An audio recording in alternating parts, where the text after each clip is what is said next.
Good morning, Rise and Freedom. I'm Austin Peterson. You're watching and listening to the Wake Up America show at wakeupAmericaShow.com. Glad to have you here. It's Wednesday. We're halfway there. Some of us living on a prayer. Thanks so much for tuning in. Grateful to have you as a viewer. Regular viewers know what to do. You know, Joni Rankin, Kermode Bear, I see you over there. Blue Drake. Good morning, friends. Nice to see you. Well, I guess I can't see you, but you can see me. But you're here. Don't forget to click that like button. And if it's your first time watching or listening to the show today, don't forget to subscribe to the channel that you're watching or listening to us on. We're grateful to have you here. We appreciate you very much. We hope you'll join us every Monday through Friday from 7 to 9 a.m. Central Time. All right. Well, impeachment or nursing home? President Joe Biden is he in trouble? We don't know yet. Speaker of the House Kevin McCarthy yesterday launched an investigation to begin the proceedings to see if the Republicans will start an impeachment trial of Joe Biden. And of course, we all know that the Republicans don't control the Senate. So the big question, of course, is ultimately, where does this go? Is this a good idea or a bad idea? Well, we'll talk about that at the top of the show. And then at 7:30 a.m. Central Time today, we're going to talk to one of our favorite freedom fighters, hardcore libertarian Republican like me, probably even more hardcore than me. Cliff Maloney is going to be joining us this morning at 7:30 a.m. Former Ron Paul and Rand Paul staffer. You don't get more liberty loving than that. And of course, he's a fellow Missourian, which we got to give him kudos for. Good morning, Cliff. If you're tuned in, you and the lovely Grace, we are grateful to have you guys joining us today at 7:30 a.m. Central Time. Hail Grace, full of grace. At 8 a.m. Central today, we're going to speak to Judge Andrew Napolitano about that New Mexico governor. Yes, I know, we're all excited for the judge. Big brain time. On your thinking caps. Big brain time at 8 a.m. to talk to Judge Napolitano about the New Mexico Governor Grisham suspending concealed carry and open carry of guns for 30 days. What constitutional grounds does she rest on? And did you see CNN actually held her to task about this one? I've got an awesome video clip. I'll play that for you around 7:50, and then I'll bring the judge in at 8 a.m. I also want to talk to the judge about that Fifth Circuit Court of Appeals down in Louisiana, which ruled that the government willfully and blatantly violated our First Amendment rights on social media and continues to do so. I want to talk to the judge about that and what that might lead to in regards to our freedom of speech online. At 8:30 a.m. today. This is an awesome story. And you know what? We don't really see a whole lot of Libertarian Party Ws these days. We see a lot of LPLs. But they got that rare W yesterday. The Libertarian Party has filed for conservatorships for President Joe Biden and Senate Minority Leader Mitch McConnell, referring to them as, quote, geriatric elites mentally unfit to properly serve the American populace. Wait, where's my evil laugh? There it is. I just think it's so funny, and we're going to laugh about it. But guess what? I've got the chair of the Libertarian National Committee. That is the most powerful libertarian in the United States anyway. Is the most powerful libertarian in the world? Well, probably Senator Rand Paul. But I mean, the most powerful libertarian in the world is about to be Javier Milei from Argentina. Almost said Afghanistan. No, South America, not Middle East America. You know, underneath American military protection. No, we pulled out, right? I pulled out.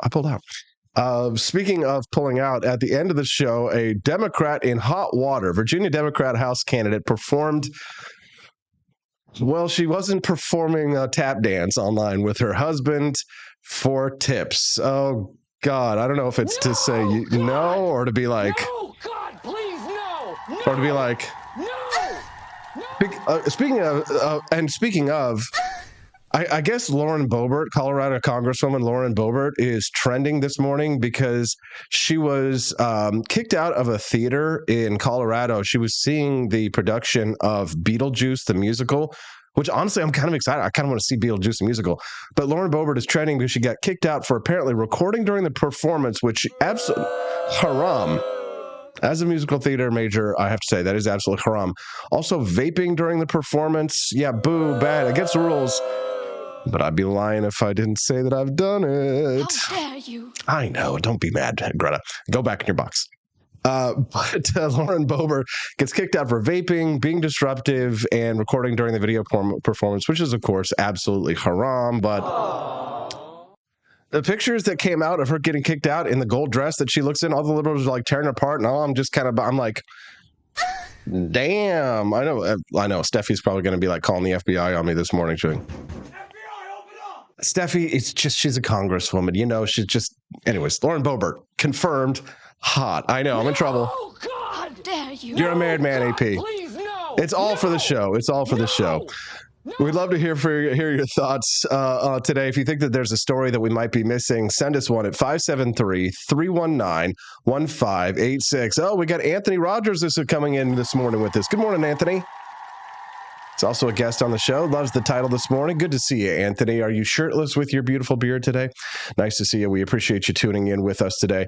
You can text the show and let us know if you think that there's a story that we might be missing that you think that we should be covering. Obviously, there's breaking news and things are going on. I don't have a news desk. I don't have an editor. I don't have somebody in my ear telling me what to do. It's just me all alone in a cold, dark studio here in Jefferson City across from the Capitol. Poor AP. Nobody's helping me. So do me a favor. You help me. If you're here and you see breaking news at any time, you could always text the show and let me know. Hey, Austin, people flew into the Twin Towers and George W. Bush did it. 573-319-1586 is the text line, and you can text that number anytime, night or day. Again, 573-319-1586. All right, let's get going. House Speaker Kevin McCarthy on Tuesday announced he's directing a trio of House committees to open an impeachment inquiry into President Biden. So this is an apparent reversal of McCarthy's previous statements that a House vote would be held to launch a probe. Democrats are steaming mad because they didn't go through what they wanted to have a vote on something like this. Well, Kevin McCarthy, Speaker of the House, he could do what he wants. He's a private speaker and he can do what he wants. So launching a formal probe, what does this do? Well, it gives Republicans subpoena powers. So what he says is he's directing the House committee to open a formal impeachment inquiry into President Joe Biden. And you know what? God bless him. God bless America. And yesterday, when I posted this yesterday saying, good, let's find out what dirty dealings then Vice President had with Hunter Biden and their intermediaries in Ukraine. Let's find out where all of this money and cash is coming from that's flowing into the Biden's bank accounts. Do you think that people are really paying $135,000 to buy a painting from a crackhead that is a vice president's son without some kind of exchange, right? And then all those emails with Joe Biden's pseudonyms in order for him to be able to do business that came out of the National Archives. I mean, the trail is like, you remember that character, what was it, Pigpen from Peanuts, the comic, right? Where he was falling around, walking around all the time, and there was like the dust trailing out from behind him. That's like Joe Biden and Hunter Biden and all of their dirty business dealings out of Ukraine, which is, again, another reason why people like myself are so suspicious about not only the amount of cash that we're giving to Ukraine, but just the reason for the Democrats' near unilateral support for the invasion of Ukraine. Now, are there plenty of Republicans like Mitch McConnell and other swamp creatures who are supporting the massive amounts of our taxpayer dollars, yours and mine, being sent over to Ukraine while they're inflating the hell out of our dollars, while the mortgage rates to buy a house are insane, and they're just shoveling cash into the mouth of Zelensky and his cronies over there? It is an absolute damn shame that we don't have more Republicans with a backbone. But you know what? We all know that Speaker McCarthy's got his feet to the fire. And let's just ask ourselves this. Who's holding McCarthy's feet to the fire? Well, I'll show you who's holding McCarthy's feet to the fire. It's this young gentleman from the great state of Florida. Listen to Florida man holding him to it. Take a listen. This very floor in January, the whole world witnessed a historic contest for House Speaker. I rise today to serve notice. Mr. Speaker, you are out of compliance with the agreement that allowed you to assume this role. you all remember when Speaker McCarthy was going through the confirmation, they had like a dozen rounds of voting in order for him to be confirmed. And it was the only reason that McCarthy got confirmed is because Gaetz held out and made a list of demands and said, this is what we want. We want an investigation into President Biden and his son, Hunter Biden, into these allegations swirling around them of dirty business dealings through Ukraine. And I fully believe that one of the main reasons why there is this desire to prop up the regime in Ukraine is because they do not want Russian hands on the information of the paper trail that might implicate the president of the United States. And I'm not a Putin lover or supporter, and I think he's a murderous dictator, but that doesn't change the point. The path forward for the House of Representatives is to either bring you into immediate total compliance or remove you pursuant to a motion to vacate the chair. We have had no vote on term limits or on balanced budgets as the agreement demanded and required. There's been no full release of the January 6 tapes. Boom, that's a big one, right? So Gaetz is really upset over the continuing resolutions because the government is about to run out of money again. And when they do, we have to raise the debt ceiling again. And they've got to do a continuing resolution to spend more money, billions and billions, to send it overseas to Ukraine. And Gaetz is doing the right thing here. This is the kind of leadership that we need to see in Washington, D.C. We need a return to regular order when it comes to the budgeting process. As you promised, there has been insufficient accountability for the Biden crime family, and instead of cutting spending to raise the debt limit, you relied on budgetary gimmicks and rescissions so that you ultimately ended up serving as the valet to underwrite Biden's debt and advance his spending agenda. Damn, dude, that is quite astute, erudite, you might say, Matt Gaetz of Florida. Give him a round of applause there. Boom.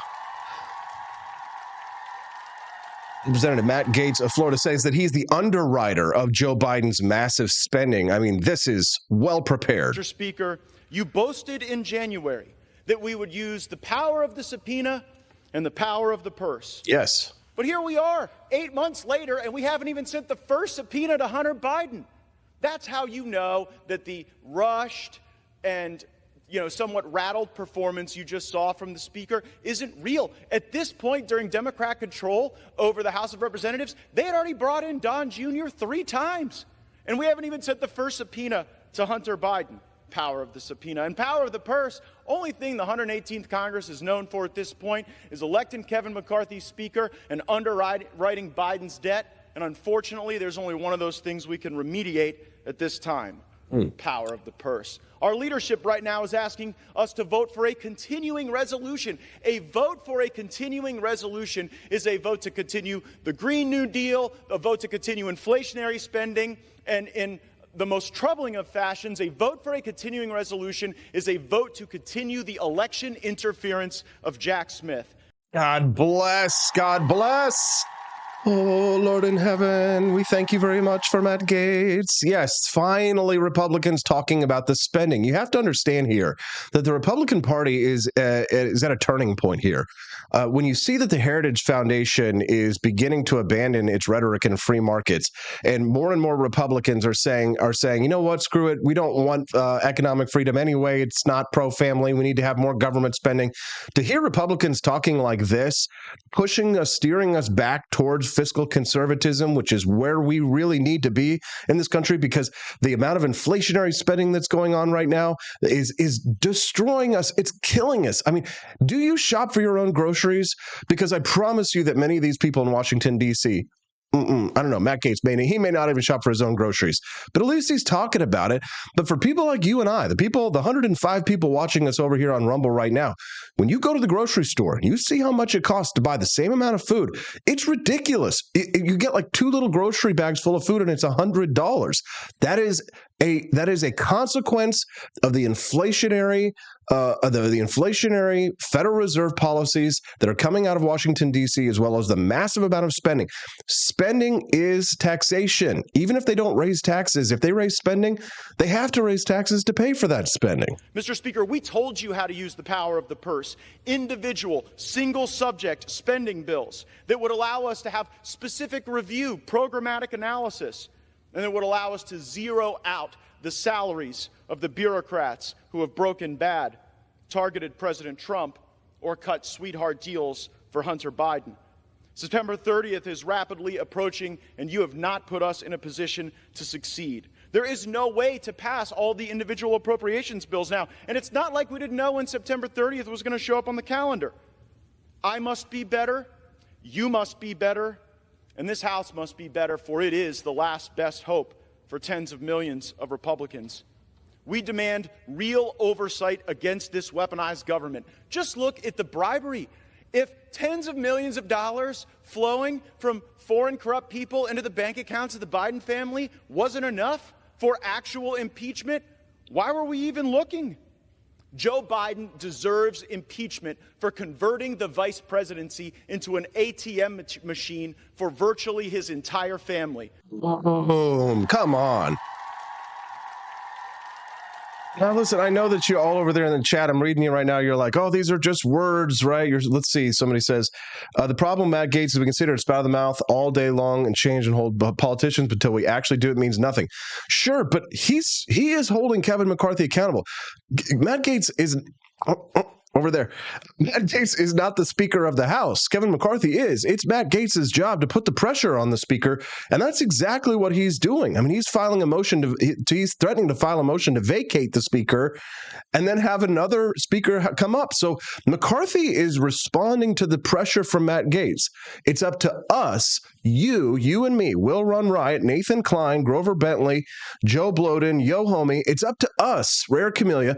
It's our job to put pressures on the Matt Gaetzes of the world and them to put pressure on the Kevin McCarthys of the world so that the Kevin McCarthys do what the Kevin McCarthys are doing right now and put the pressure on the President of the United States. Can I get an amen? Let's continue. We all see it. We all know it. Now, moments ago, Speaker McCarthy endorsed an impeachment inquiry. This is a baby step following weeks of pressure from House conservatives to do more. We must move faster. Let's go. Now, I will concede that the votes I have called for will likely fail: term limits, balanced budgets, maybe even impeachment. Term limits, balanced budget, and impeachment. Can we get a like in the chat? Hell yes. I see you guys are all talking about how expensive gas has gotten. Guokas this morning is saying $3.69 in Jacksonville area.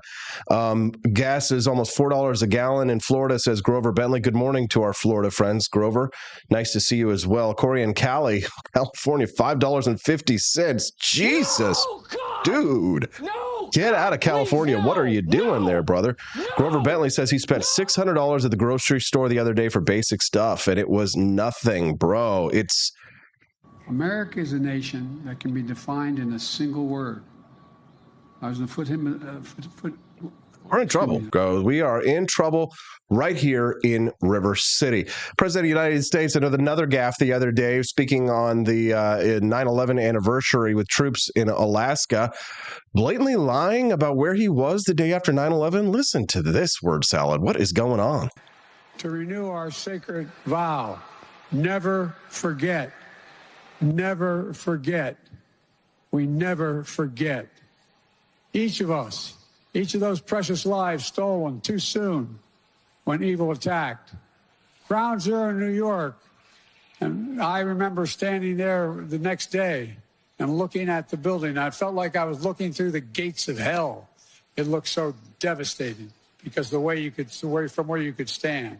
Pause for just a moment. Mr. President, no, you actually were not at Ground Zero the day after 9/11. You see, the thing is, these politicians, I think that the reason why Joe Biden does things like this is because he was a politician before smartphones and before the internet and before 24-hour cable news existed, right? Have you noticed that about politicians like that, where nowadays they still lie, but they're much more sneaky about it, about how they tell their lies to us? Joe Biden is from an age where you could just make stuff up, like Corn Pop was a bad dude, and just say whatever you wanted. And there was no way to verify it. I mean, there might be a paper record or a document that said that, okay, well, Joe Biden on this day went and visited the ice cream social, et cetera, et cetera. Or on 9/11, before everybody had smartphones with cameras. I mean, I'm trying to think. In 2001, where were we technologically in 2001 with our phones? I know that the new iPhone came out just yesterday. It's like iPhone 17 or something like that. And I didn't really watch the iPhone unveil, but I did see some of the clips this morning, and it looked very cringe. Plenty of fatties and diversity hires all over the place lecturing us about global warming and what they're doing to sustain the earth with their Chinese slave labor made phones, and a total hypocrisy. Anyways, I didn't watch that crap. But Joe Biden is a politician from the age before everybody had smartphones. And in 2001, 9/11, 2001, I got like my first Nokia phone when I was in college. I think I was like a junior or senior in college. But that was back when you had like the green Snake. You would play Snake on those little phones, remember? So there wasn't it wasn't exactly as if everybody really had a camera ready to go. Although in New York City in 2001, there were probably a lot more cameras than anywhere else. Most of us were using camcorders at the time. And of course, there were plenty of news agencies with regular cameras. And Joe Biden, being a senator at the time in 2001, his schedule would have been tracked fairly well, but it would have been a lot harder for us to get the word out about how he's lying. Remember when, you probably have no idea, but Joe Biden actually got busted, I believe, for plagiarizing and lying back in the day about his, when he ran for Senate. Yes, what was it? Joe Biden plagiarized law school. There was a video, where he got busted. Harvard, let's see, scandal, cheating scandal erupts. Cheating, Biden plagiarized all his speeches the first time. Yes. All right, I'm going to find this clip, but I'll have to play it a little bit later because we got to continue rolling. It's a nice sized audience this morning. Good to see you. 133 people watching us on Rumble. Yeah. For the regulars who are big fans of the show and who like to see us succeed, did you see that yesterday's show got almost 50,000 views? I mean, baby, we're moving on up. Moving on up to the east side, to a deluxe apartment in Jeff City.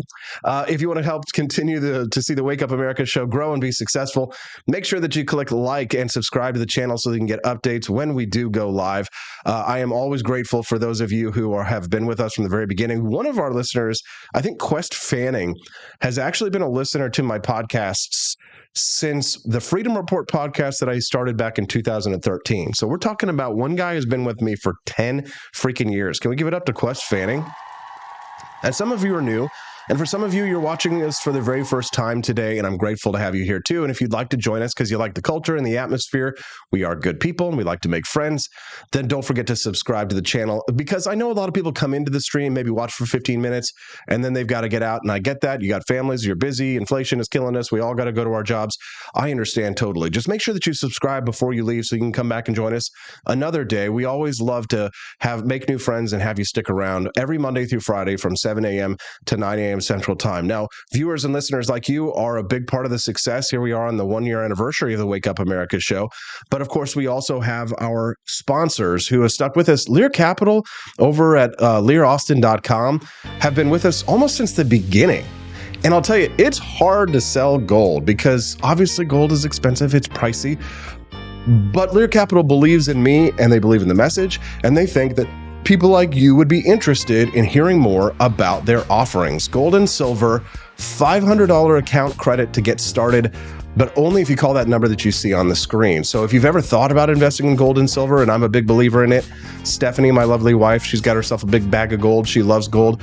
We love gold. I recommended this Lear Capital to my mother-in-law, so you know that if I would recommend it to my family, then you should feel safe and confident and trust Lear Capital with your investments as well. If you've already got your stocks or your bonds or your treasuries, or maybe you've already own a house and you're saying to yourself, I've got a little extra cash, I want to diversify, gold and silver is a great way to fight against the inflation that we know is going to continue to come out of Washington, D.C. If you want to get a $500 account credit, you've got to call that number, 1-800-885-2175. That's 1-800-885-2175. 885-2175. But if you just want to get a little bit more information to get started, you can get a free gold or silver information packet at learaustin.com. Don't tune me out, even though I know it's a commercial. I am live, FYI. But think about it. How amazing is it that small streamers like myself can make a living talking about freedom and liberty, doing an end run around the mainstream media? You could be doing anything right now, but you're listening to me. This is exciting. I mean, sponsorship deals, this used to be the thing that like only for NBA athletes and things like that. But me, my wife, our two-person small business, our little family, our 2 French bulldogs, this is the American dream. So let's bring the American dream to your house as well with investments into gold and silver. We use it at our house.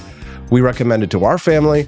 Now you can bring it to yours. Get that $500 account credit again, only if you call the number 1-800-885-2175. All right, beautiful. Guess what? We got Cliff Maloney, freedom fighter extraordinaire, to talk about the impeachment proceedings. We want to hear what he has to say. He's former Rand Paul staffer. You don't get more liberty loving than that.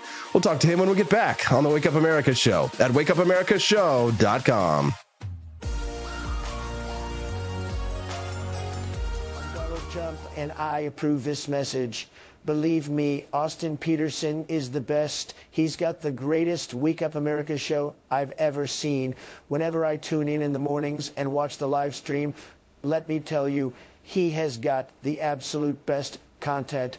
I love his guests. It's just a total blast to watch, and I highly endorse and recommend the Wake Up America show. It's terrific, believe me.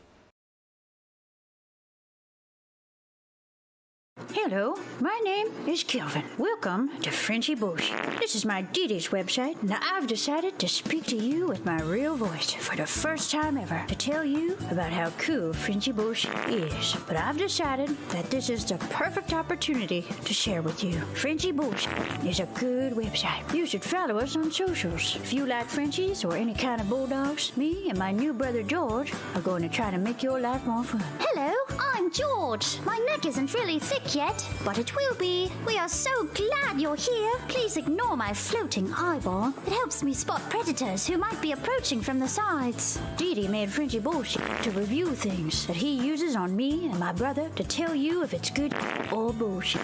Take this collar, for example. Didi really likes it. Didi said it's really handy because us Frenchies got thick necks. Need something really tough. People think Frenchies are little, but if you look at us from below, you can see we are really pretty buff. Beefcake, yes. Look at my creamy thighs and chest. Yes, you like that? Big brother, please focus. Frenchy Bush. Please follow us for more great content and read the Frenchy Bush blog for more fun and cool stuff.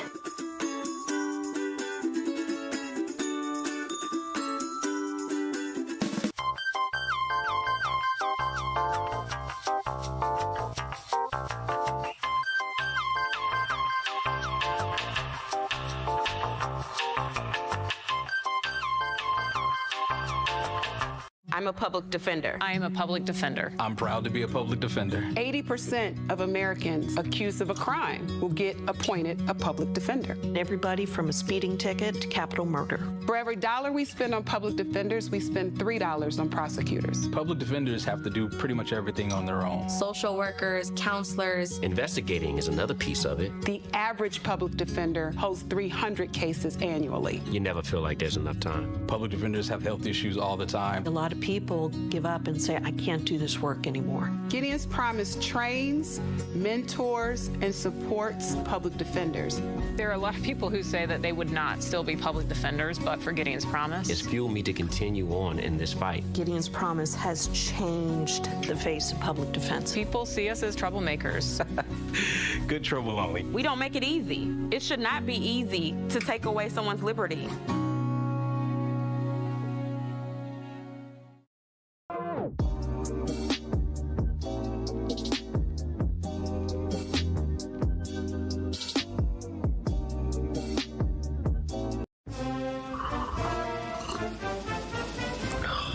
Tired of spending your hard-earned money on woke corporations that don't share your pro-freedom values? Fed up with sipping liberal lattes and progressive cappuccinos? Introducing Founding Flavors from AP for Liberty Shop. Get your day started with Washington's Revolutionary Roast. As robust and principled as the man himself, this blend is the shot of energy heard round the world. Or maybe you want to taste the fervor of freedom with Adams's Patriotic Perk. It's as dynamic and balanced as the U.S. Constitution, sure to awaken your spirit of liberty. For the aficionados, we've got the Jeffersonian Java, a complex mix of flavors that speaks volumes about your refined tastes. And don't forget Betsy's Liberty Lullaby, our decaf option, crafted with the same care and dedication Betsy Ross put into our Star-Spangled Banner. This blend lets you enjoy the taste of freedom anytime without losing sleep. No woke beans here, folks. Just pure, patriotic, pro-freedom flavors brewed with love for liberty. So why compromise your principles for a cup of coffee? Stand up for your values, perk up your patriotism, and start your day the American way. Get your Founding Flavors at apforlibertyshop.com.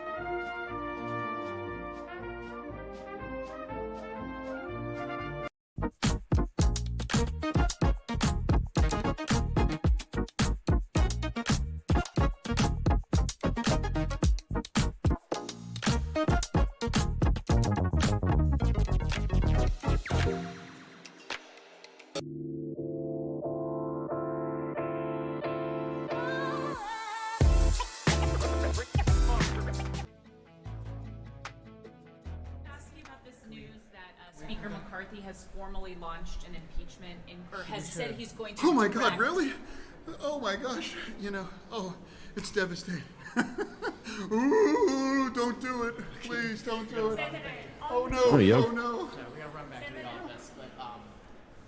Okay, are you okay there, Lurch? Good morning, Rise and Freedom. I'm Austin Peterson. You're watching and listening to the Wake Up America show at wakeupAmericaShow.com. If you're a regular on the program, don't forget, click that like button. It's Wednesday, so we got lots of excitement for you. Oh, there's Cliff Maloney. I thought he wasn't going to make it for some other odd reason, but it looks like he made it. Let me go get him real quick. Please stand by 30 seconds. We'll be right back with Cliff Maloney.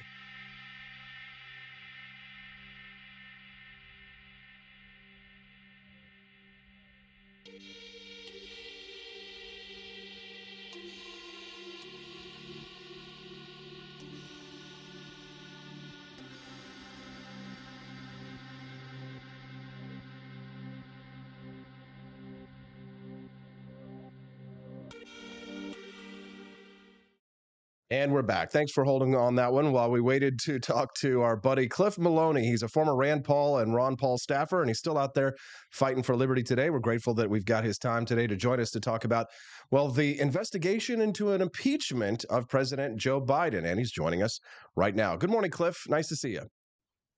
Austin, glad to be here. Thanks for having me. Thanks very much. Now, Cliff, do you know what it means to take a black pill if somebody is black pilled? Oh, yeah. Okay, so yesterday after the impeachment hearing or the investigation was launched into impeachment, I got excited. I want to hear all the good stuff about the bad stuff about what's been going on between Biden and his son and Ukraine, because there's a freaking war going on right now, and I'd like to know what the hell is going on and what their associations are. But as soon as I tweeted that yesterday, all of the minions online, all the little trolls come out and they're like, it's not going to lead to anything. Oh, it's just talk, blah, blah, blah. You know what? I'm sick of it. I am white-pilled AF. What about you? Yeah, I mean, I think you have to get excited when you finally see action, right? But sometimes you got to be careful. Is this the cheese in the trap, right? And so you see what Kevin McCarthy's doing, and I think the saying that nothing moves in politics unless it's pushed, this is the perfect example, right? Kevin McCarthy has no other hand to play. He is trying to maintain the speakership, and this is what we know about politicians. They care about getting elected, they care about getting reelected, and they care about getting elected to higher office. And for all your viewers out there, for years I used to combat that. Well, no, some people care. Now, you can count on one hand the amount of federally elected officials that care about the good of the nation. No, their job is to maintain power. That's what their access, that's what their legacy, they get to be called the honorable is. So now you have Kevin McCarthy in a position where he's taking the one stance he has to take, the one fight he has to fight to be able to distract from the fact that all of these things he promised when he wanted the speakership, he has not come through on. So do I get excited? Yeah, of course. We should get excited because they're finally doing something. But I think the results, or at least what happens over the next 30 to 90 days, will dictate if we're just getting excited for nothing or if there's some actual teeth to this impeachment inquiry. Okay, so fine, you've leavened the bread a little bit with some reason. But here's the thing. Isn't this how it's supposed to work? Because earlier when I was discussing this, people were talking about Matt Gaetz, and he's like, they're like, this is sound and fury signifying nothing. But we're supposed to be putting the pressure on our local Matt Gaetzes. Matt Gaetz is supposed to be putting the pressure on the speaker, and the speaker's supposed to be putting the pressure on the president. Isn't that how this is supposed to be working right now? I mean, this is the system working as it's supposed to, correct? Yes, the process is working. I think what most people are frustrated about, and let me defend the minions that are going, let's say, hot on your tail. You're defending the black pillars. Go ahead. Right. I mean, the reality is, I think if you see what's happening, you worry a little bit more about what you are predicting than what they're saying is going to occur.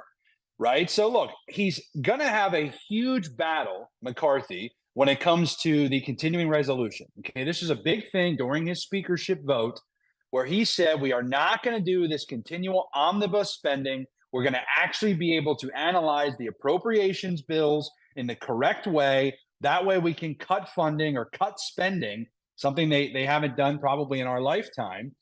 And all of these litany of promises he made, this is why I have to kind of like get excited about what Matt Gaetz said, is he said, and by the way, the powerful thing about Matt Gaetz' speech is that he leaves the door open. He's like, Kevin, you need to come into compliance, right? He's not coming to the floor like, hey, I'm burning this bitch down. He is like, look, we need to come into compliance, do what we told the Republican voters and all voters what we would do and actually do it versus this idea of just, this inquiry. Now, look, we all could be completely wrong. Right? Maybe Austin Peterson is going all in. He's going to be Kevin McCarthy's chief of staff, and he's the strategist pushing all of this. That would be fantastic. But I've learned to put my bets on the fact that people in Washington are going to use any tactic they can to kick the can down the road. And here's the best part. We'll know soon. This is not like a year from now. Okay? The impeachment inquiry will take time. And I actually think it'll end up blowing up in the Republicans' faces. I don't think they'll take the next step. But they might if the process works, Austin, which is if their local folks push on those at higher levels and really create pressure to get this done. But I do think that we'll see when it comes to the continuing resolution if Kevin McCarthy's a real deal or not. This will be his first major test. Yeah. Honestly, he looked very reluctant, I'll be honest. If you're just tuning in to the Wake Up America show, good morning. I'm glad to have you here. Almost 200 people watching us live this morning. Let's give it up. Must be that they all just wanted to see that handsome face. And Cliff Maloney, who's joining us right now from Sedalia, Missouri. Cliff is a former Ron Paul and Rand Paul staffer, joining us now live on the stream, talking about the investigation into possible impeachment hearings of President Joe Biden. And this is, of course, related to allegations regarding dirty business dealings between the President of the United States, his son, Hunter Biden, and intermediaries in Ukraine. Now, for me, where there's smoke, there's fire, Cliff. Let's talk about what we're actually talking about here, which is why this investigation is being opened in the first place, why people like Matt Gaetz are doing it. And, you could just ascribe to them the basest of motives and say that, Matt Gaetz is only trying to protect the Trump family because they're so close. And however, I believe that an investigation into impeachment hearings is moral and just for the reason that it looks very much like then Vice President Joe Biden under Obama was involved with all kinds of crooked, dirty business dealings with intermediaries in Ukraine that involved his son Hunter Biden, where millions of dollars was flowing into their accounts from God knows where. And now we have this conflict in Russia that all the liberal left and Democrats are suddenly very pro-war on, and have flipped overnight from, George W. Bush is a warmongering neocon, to all of a sudden we need to go send all of our troops to fight and die in Ukraine. And it seems to me, Cliff, as if there is a just motive behind this. Even if we ascribe all of the worst motives to the people who are behind the actual push for impeachment, it still doesn't change the fact that I think that something stinks about the Bidens and Ukraine. Don't you agree with that? Yeah, and I think that you're 100% accurate when you say that this is the proper or the appropriate process, because it is, right? When there is smoke, let's see if there's fire. Now, playing devil's advocate, okay, you got to be careful to make sure there's not an arsonist. Okay, I've personally been involved where arsonists get involved, and there was no fire, but guess what? People see that, but that's the best part about due process, right? The Bidens will now, and anybody else involved in this, will get to present their case. The jury, if you will, the House of Representatives or the Senate, depending on what part of this process, will then get to decide based on the facts. And I do agree. I think the nicest thing, or at least the biggest benefit we have still in our judicial system, whether it's criminal, whether it's civil, whether it's through these political impeachments, is at the end of the day, you can clear your name. And that's a beautiful thing. And so, yeah, I agree with you. I think the system is working. I think the process, of course, you're talking about a guy who literally was writing letters of recommendation for Chinese students, a week after his son has handed tons and tons of cash, and all this is documented. People act like we're the conspiracy theorists, right? I love when the reporters ask the Republicans, well, what evidence do you have, right? They're like, well, where do you want me to start? And by the way, here's my unsolicited advice to any of the Republican folks who are building talking points or trying to get the message out as this process goes on. You've got to keep it simple, okay? You've got to focus on the things that are clearly illegal, they're clearly corrupt, and you've got to focus on them. The left is so good, and obviously the establishment right is as well, but they're so good at making it seem like, oh, there's just too much here. It has to be a farce, right? Focus on a few very key, very clear incidents of abuse of power and dive in there. If this becomes a 4-year thing, it's too much. People are going to get over it. And I don't mean that you should do it for political reasons, but if you really want to get to the truth and you really want to focus in, you will lose people if you start talking about every little shred of potential evidence. No, take the 3 or 4 biggest ones, focus in there, keep it simple, and present those acts of corruption to the American people. That's good stuff there from Cliff Maloney. Give it up. 231 viewers live watching and counting, continuing to increase. I think they're liking what they're hearing this morning. And if you are, don't forget to click like and subscribe. It doesn't take anything, it's totally free, just to give us a like and a subscribe on Rumble this morning to help us to grow. Because the Wake Up America show that you're watching right now, I'm your host, Austin Peterson, live streams this show every Monday through Friday from 7 a.m. to 9 a.m. Central Time. And if you believe in the principles of economic freedom and personal liberty like we do, then we should be your one-stop shopping for your news in the morning. Again, every Monday through Friday, 7 a.m. to 9 a.m. Central Time, the Wake Up America show streams live, and we've got tons of great guests and commentary and content, just like the person you're listening to right now, Cliff Maloney, who is a former Ron Paul and Rand Paul staffer. I want to change topics here real quick, if you don't mind, Cliff. I know that you can roll with the punches here. Yesterday, I tweeted something that I thought might be a little bit controversial. At my website, my merch shop, AP for Liberty shop, I sell a hat that's been quite popular over the years with liberty lovers like ours. It says, "Make taxation theft again," right? It looks just like the Trump MAGA hat. I have been wearing that hat for years, and people always get a laugh out of it, and they love it because they think it's a MAGA hat, and people get triggered, and then they see what it is. And, whether you're a liberal or you're a Republican, lots of people hate taxes, right, on both sides of the aisle. But I've never worn a MAGA hat. But this is what I said yesterday.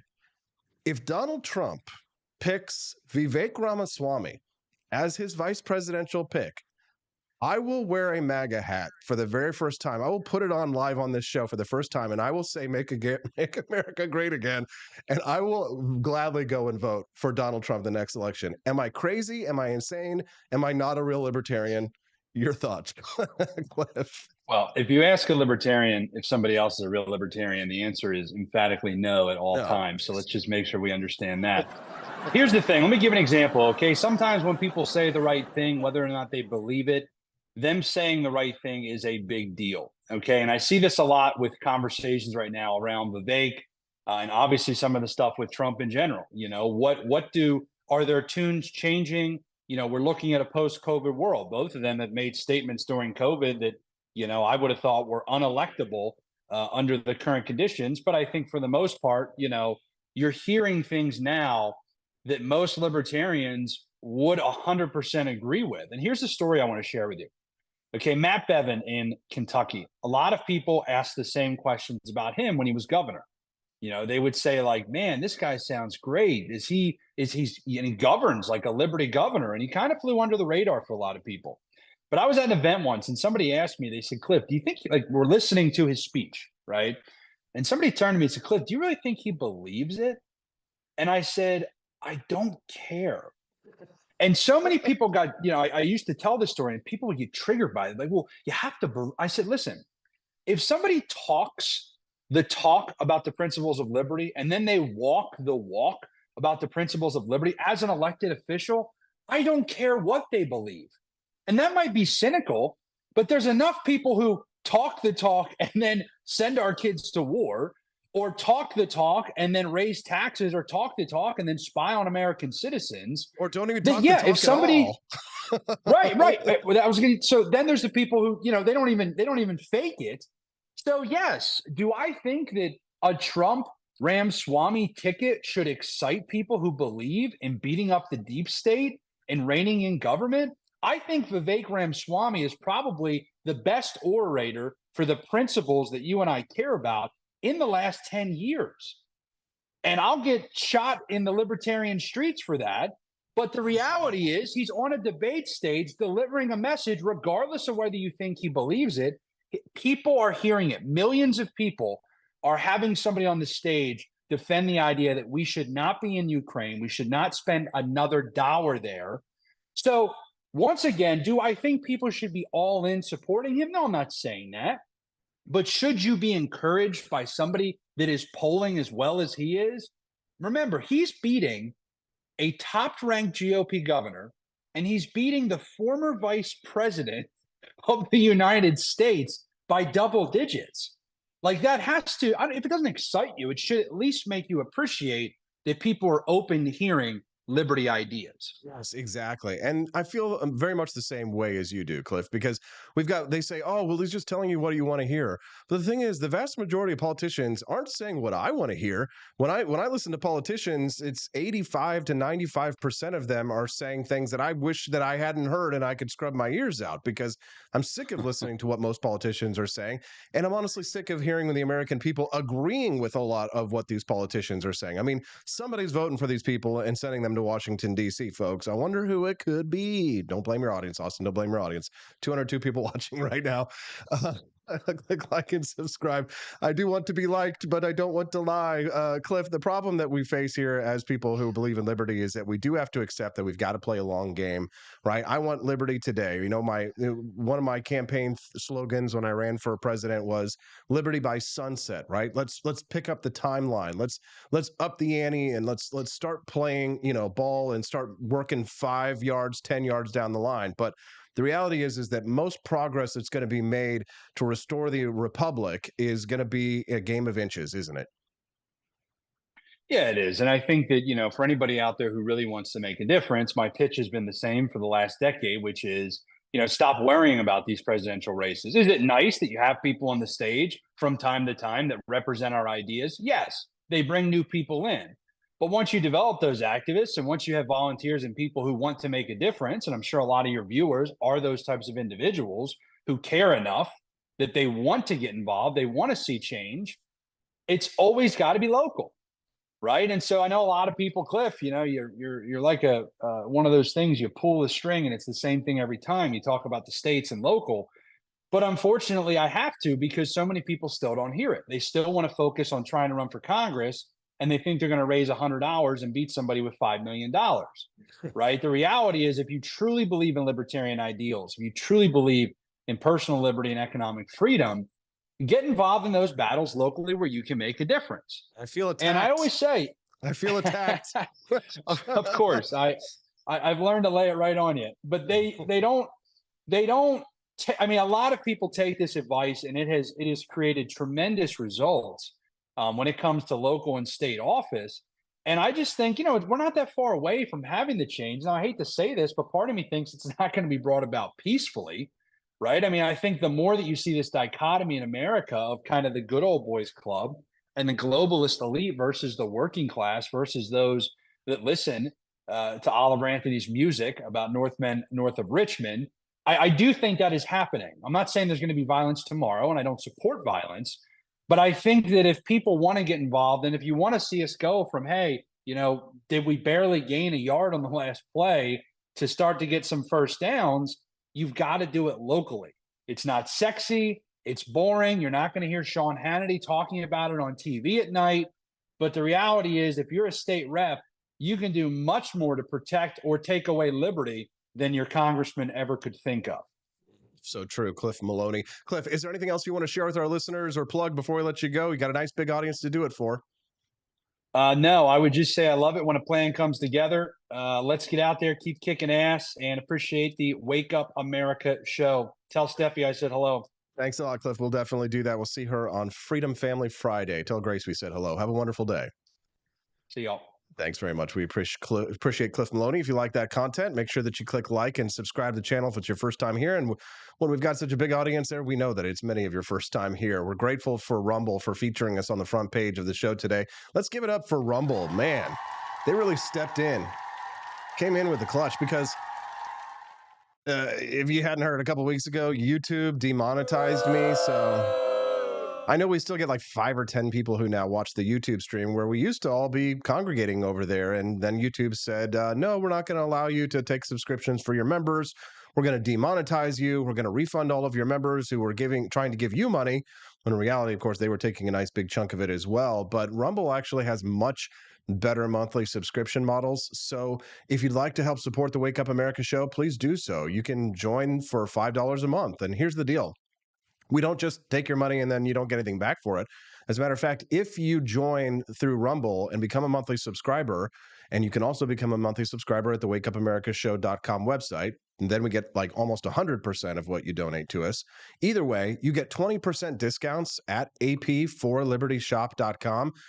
You get a 20% discount from the shop, and we have monthly prize giveaways. We launched a new coffee brand just this last month, and it's been going gangbusters.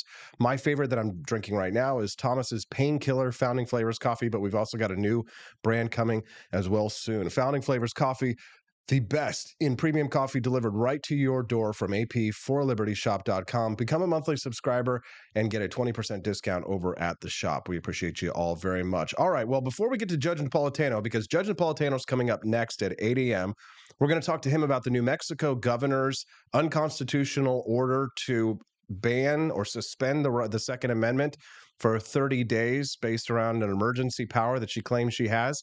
We're going to talk to Judge Napolitano about that, as well as a circuit court hearing that ruled against the government in regards to free speech and social media. We'll also have Angela McArdle, the chair of the Libertarian National Committee, joining us at 8 a.m. to talk about how the Libertarian Party apparently has filed for conservatorship over Joe Biden and Mitch McConnell, referring to them as geriatric elites. LOL. That's going to be hilarious. Angela McArdle will join us at 8:30 to talk about that. But before we get there, I was laughing about this story yesterday because you don't often see white people brawling with the police. But this video yesterday was wild. Look at this, an unhinged wedding party brawl. Is there going to be some bad language in this one? So if you do have some young pitchers with big ears, then just an FYI, there will be some bad language in this one. These are drunk white people at a wedding party getting into a brawl with the police. Watch and listen and laugh.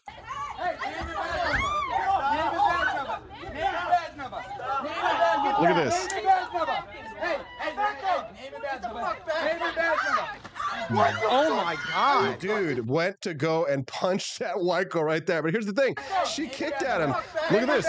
Boom. She kicked him. Went and kicked him right in the junk. Look at this. Boom. Bam. Right hook to the face. Yo, Coops. Dude, they are. Coops, get over here, bro. Oh my God. Look at this. White chick right here. Gonna kick the guy from behind. He pushed my wife. Oh my God. Dude, threw this white chick to the ground. Watch this. Oh my God. Dude. Oh my God, you just fucking knocked her out, bro.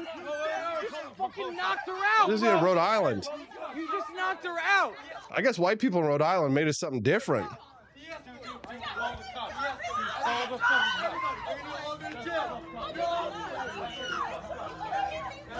Dude, her head just hit the pavement. Her head just hit the pavement, bro. What is going on? It's wild. They're wild and they're wild. And 6 people were busted when a Rhode Island wedding party turned into a wild brawl with cops. Body cam footage showed one woman repeatedly kicking an officer in the groin while another guest allegedly grabbed for a gun. So that one white chick that they slammed to the ground allegedly grabbed for the gun. And there was a second video that I wasn't able to find for this morning, but I did see people saying that in the second video, it does appear as if that white chick was actually going to grab the police officer's gun. You had one chick who was kicking. Oh, yeah, you could see from another picture I've seen in the New York Post, going to kick him in the groin, and then the cop lays her out. I mean, these white people, they be wildin'. I don't know what's going on, but I guess they make them different in Rhode Island. What do you think about the news of the day and everything that we can talk about today on the show? We could be talking about what you think we should be talking about. Send us a tip at 573-319-1586. Again, you can text the show and let us know what's on your mind, or if you think there's a story that we're missing, or you just want to comment and have your comment right on the air. 573-319-1586. That's 573-319-1586. All right, don't go away. I'm going to go get Judge Andrew Napolitano. I'm going to pull the curtain, Wizard of Oz, come back with Judge Napolitano. We're going to talk about that gun grab out in New Mexico, as well as free speech online and how you were being suppressed by the government and social media during COVID on the Wake Up America show at wakeupAmericaShow.com. Want an engaging website to boost your business? You're just a click away from 5-star Fiverr talent. Hundreds of freelancer skills like web design. Head to Fiverr.com today and get something started. American conservatism is distinct, like America is distinct from the United Kingdom. American conservatism's roots comes out of the Wild West, out of pioneerism. The difference between American conservatives and European conservatives is that Americans are cowboys. We are that God, guns, gold, and girls. It's wild here. And we should stay that way. We shouldn't allow a European version of conservatism to come and infect us here. We like it wide open spaces here, deep in the heart of Texas and all that.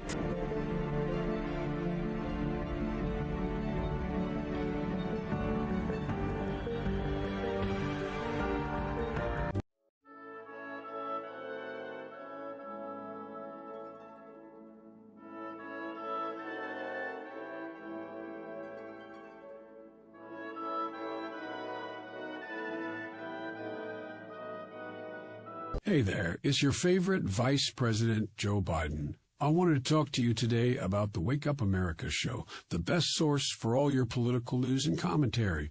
But before I get started, let me just make sure I have all my notes in order. Okay, where was I? All right, the Wake Up America show. It's a great way to stay informed and make your voice heard. Boy, what was I saying again? Oh, right.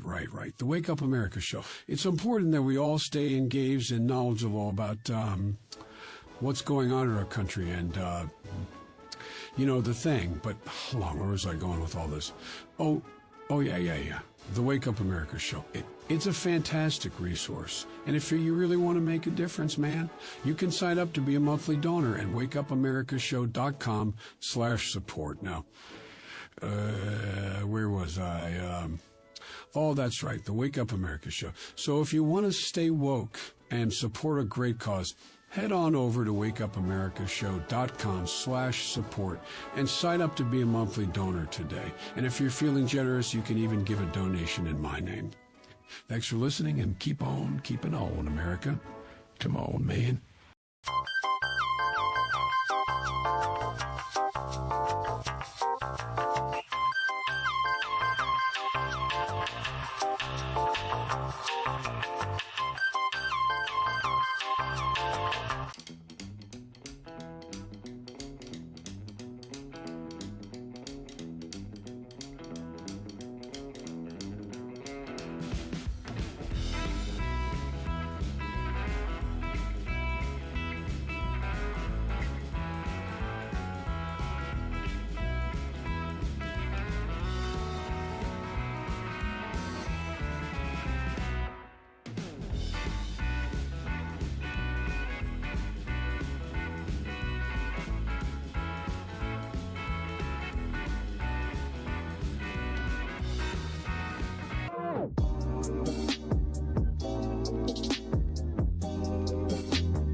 George. Thank you for watching the Wake Up America show with my dad. Today, I'd like to share with you 3 reasons why you should visit Dad's online store at apforlibertyshop.com. Number 1, you can get exclusive freedom-loving merch designed by AP himself or me mom, Steffi. Liberty Laura has made some designs as well, and blimey, they are great. Number 2, most of these products are so wicked that they aren't even allowed to be advertised on Facebook or Instagram. Modern machine guns and a proper...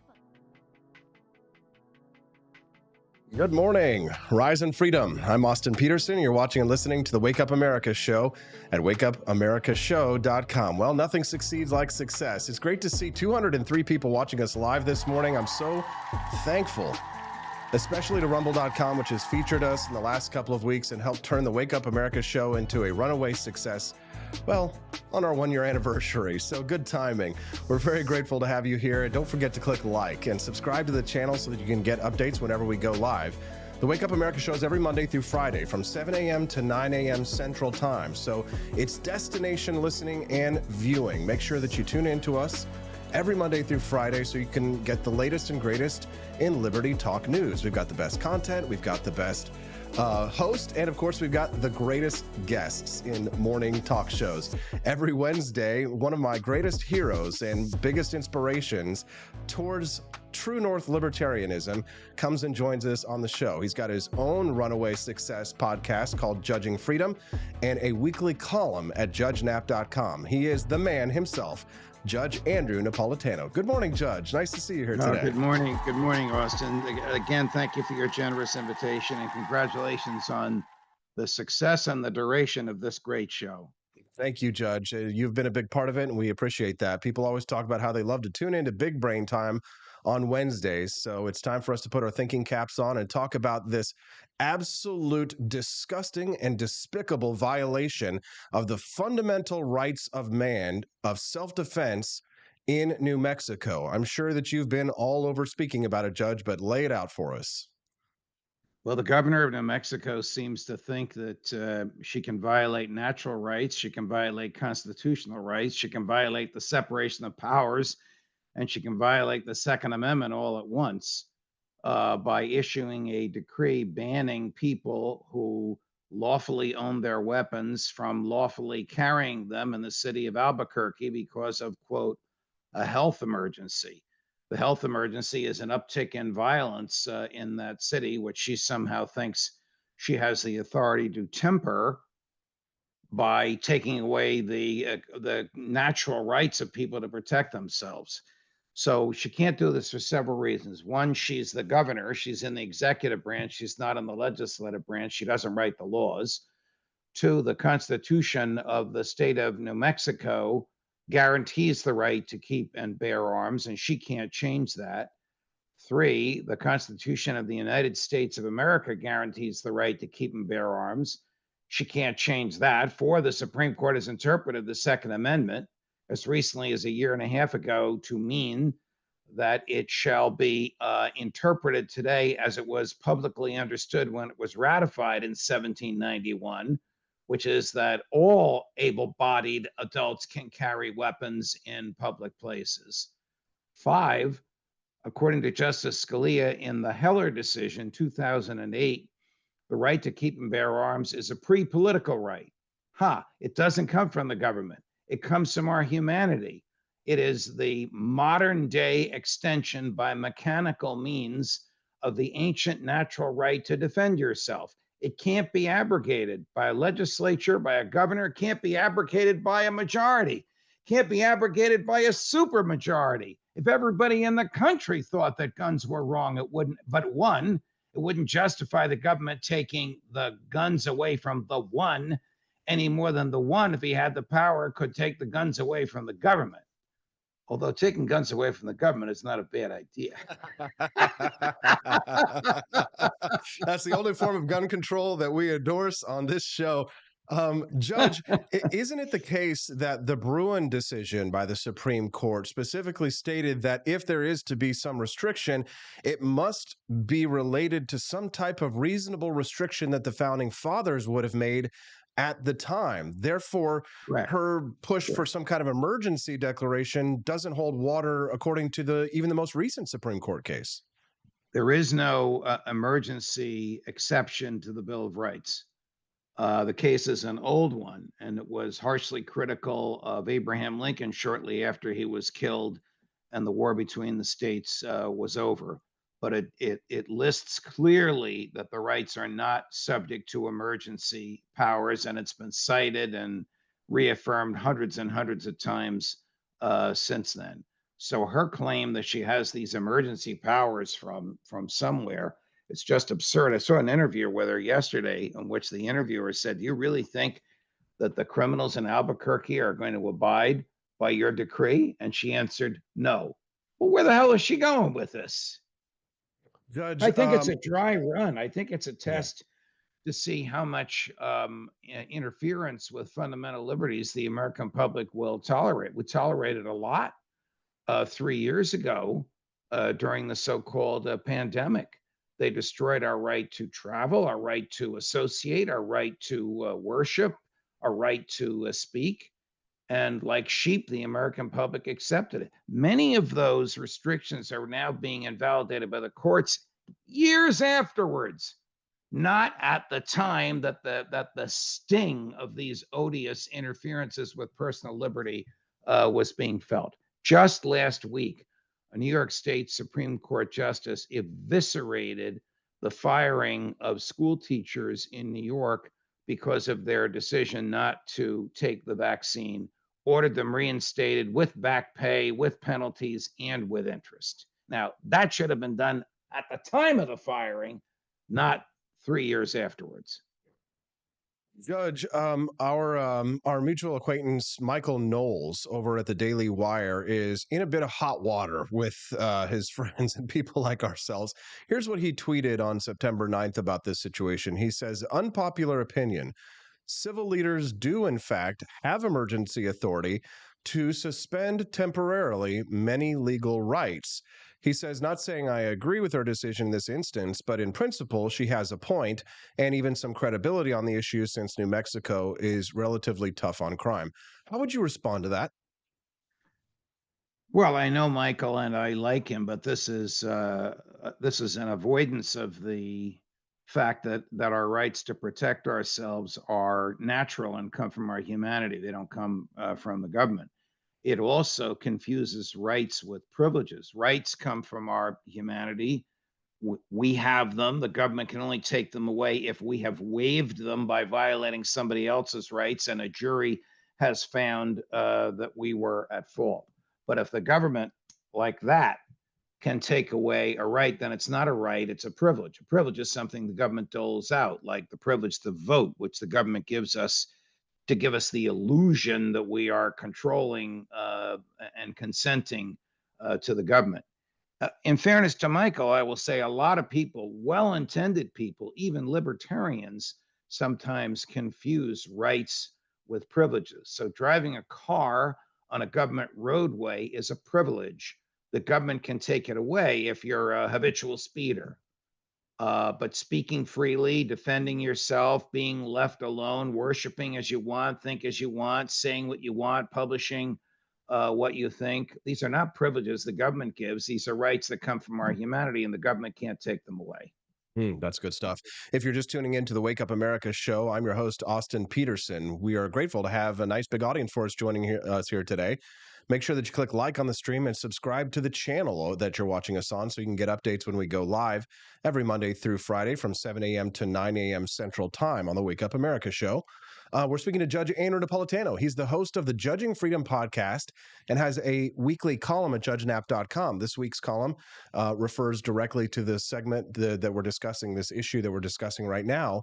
But Judge, I'd like to change topics for a brief moment, although we are, of course, going to speak about our constitutional rights and talk to you about a case that I think really isn't getting enough attention out there, which is a lawsuit that was filed by several plaintiffs in the states of Missouri and Louisiana against the federal government, as well as some other defendants, regarding how the government interfered with our free speech rights, our First Amendment rights, during the pandemic. And It seems that even the Trump administration was involved at this at some point.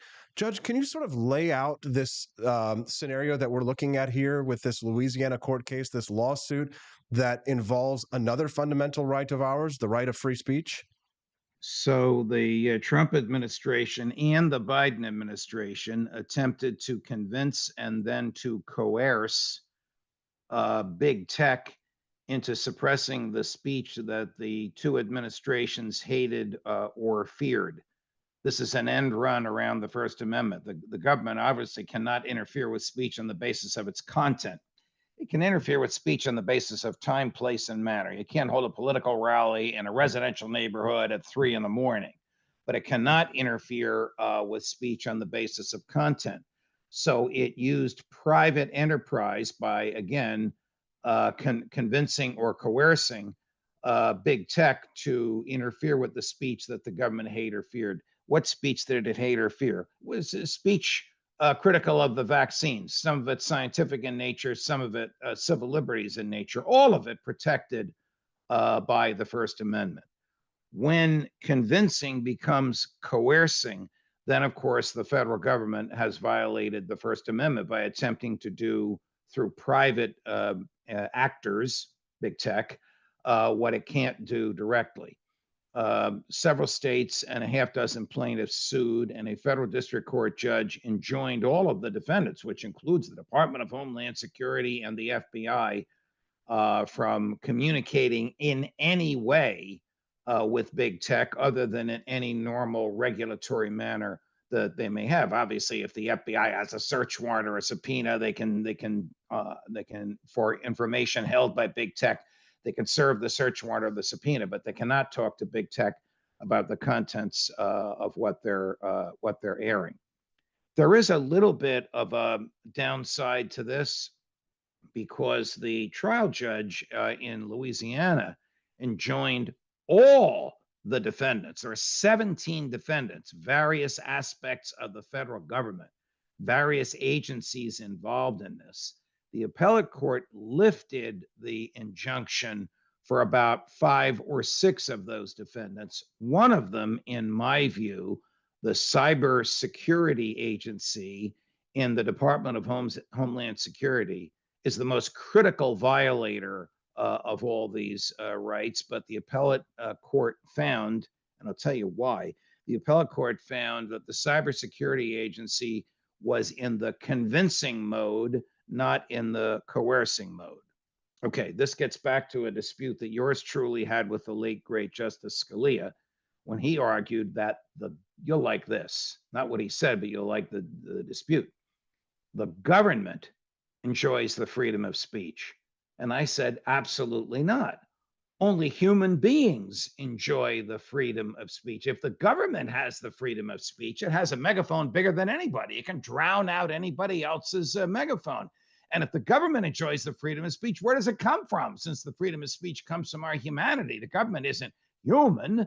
The government is an artificial entity created by human beings in order to monopolize force in a geographical area.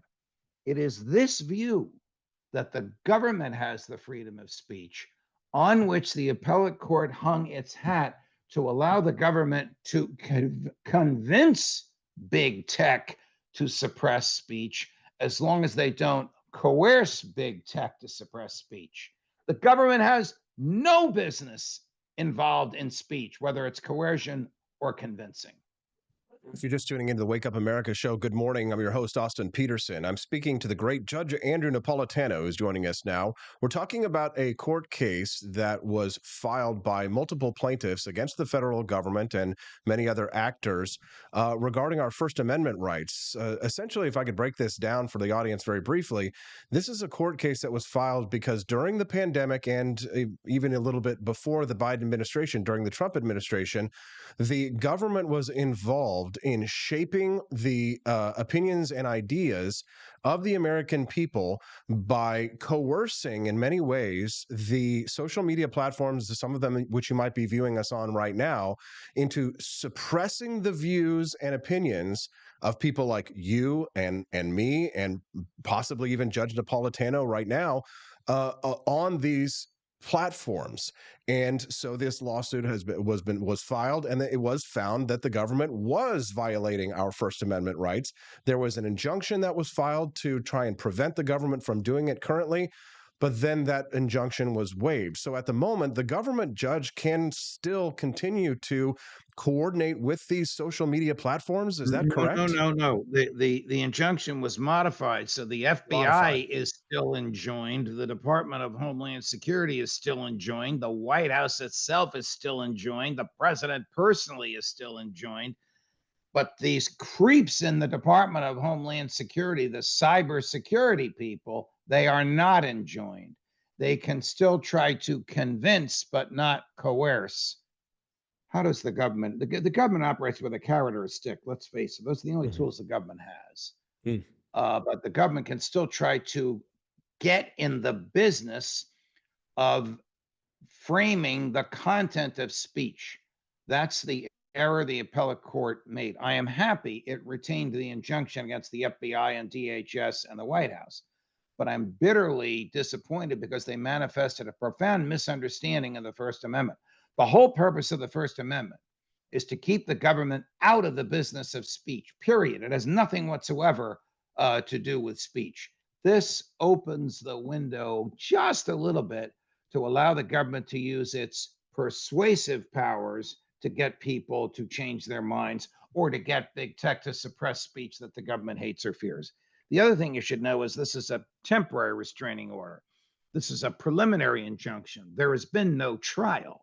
This is just on the basis of arguments that were submitted to the court in an emergency proceeding. There will still be a trial on this case. All the defendants still, including the White House, still go on trial before this federal district court judge in Louisiana. There's no question in my mind how the trial will turn out.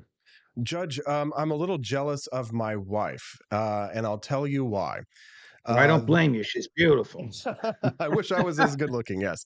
But I'm jealous of her because she was a big fan of Maine Senator Eric Brakey when he was running for Senate against current U.S. Senator Angus King of Maine. And my wife would tweet in support of Eric Brakey, who was a very libertarian Republican.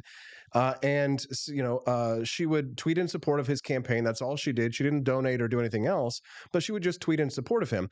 Well, when Elon Musk took over Twitter, he and journalist Matt Taibbi started dropping the Twitter files in which we learned just the extent to which government was attempting to suppress free speech online. And what we learned, Judge, was that the sitting senator, Angus King of Maine, actually submitted my wife's name to Twitter to have her suspended or banned from Twitter, labeling her an out-of-state troll. And I'm jealous of her because I want to be listed on the government's enemy list, Judge. Did Twitter or X ban her? No, they did not. They rejected the request. Not every request that the government engaged in was actually fulfilled, but many of those requests were. However, my wife's name was listed as one of the people that the senator did try and suspend. Senator King is disqualified from holding federal office because he's violated his oath to preserve, protect, and defend the Constitution of the United States. If he thinks he can use his office to suppress speech, particularly speech critical of him, particularly speech supportive of his opponent, he's not qualified to be an officer in the government, in my view. In mine as well. Judge Andrew Napolitano joins us every Wednesday morning at 8 a.m. Central Time. And we call this Big Brain Time because we typically delve into a little bit more deep philosophical topics with the judge, as well as the news of the day. If you like the content that you're hearing, make sure that you click like and subscribe to our channel, but also make sure that you subscribe and download to the judges as well. His commentary on the conflict in Ukraine is absolute destination, must listen downloading. So make sure that you download the judges and listen to the judges show, Judging Freedom, and read his weekly column, judgenap.com. In the spirit of big brainedness, Judge, if that is a word, I'll coin it right now. I'd like to ask you one question specifically about something that you said that our audience was mentioning when you talked about the government not having free speech, as it is an entity which is, sort of a zombie entity. It's not a person, right? The way that you describe the government is a very similar fashion to how the left describes corporations when they say that, for example, corporations don't have free speech. And I'm forgetting the name of the Supreme Court case that was ruled in favor of the corporations having free speech in regards to campaign finance, in regards to the one that created super PACs.